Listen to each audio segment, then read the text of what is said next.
What will define the brand and consumer relationship 5 years from now? What might it look like?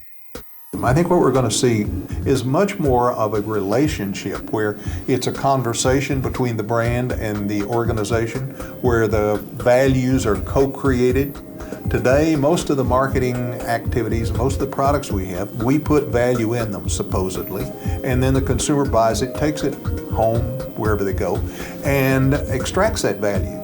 I think the value is going to be much more radically approached in terms of relationships and sharing than it is today, and I think what we really are talking about is how do we really build relationships with customers over time.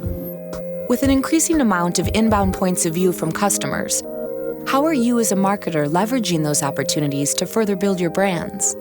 I think really what we're talking about is, with all of this information coming in, one of the challenges for an organization is to learn how to listen. Now, we've traditionally listened by going out and doing market research. The only problem with market research is those are questions we want to ask, not questions that the consumer's asking. So the consumers are talking to each other, they're talking to friends, relatives, neighbors, they're even talking back to us. The problem with marketing organizations is we don't have any way to listen. We've never trained ourselves to listen. Even at the university, when we teach students, students are taught how to talk. Here's how you talk in marketing. Here's how you send things out. The real challenge is, how do you learn how to listen? How do you become a responsive organization?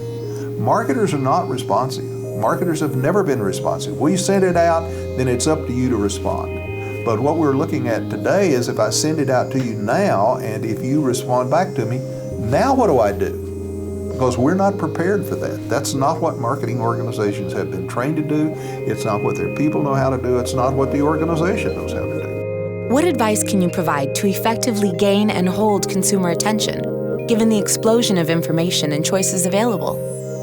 How do we gain and hold consumer attention in a really, really dramatically cluttered marketplace? And that's really a challenge for a marketer.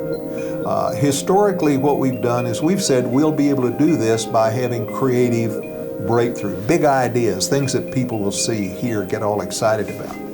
That worked very well when audiences gathered large groups of people together.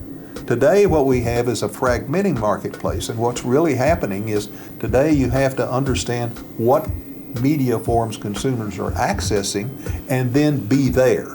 Not what's efficient, but what is effective. And that's a radically different approach for marketing and marketing communication, who have historically looked only at efficiency and very seldom at effectiveness.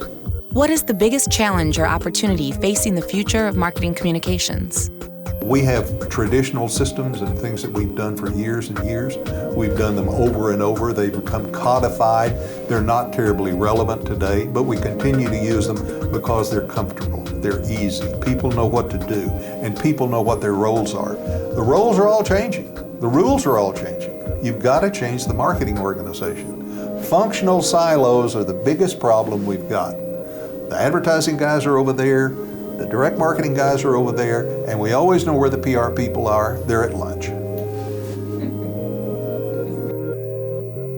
Continue the conversation on Twitter. Tag your thoughts Future Marketing.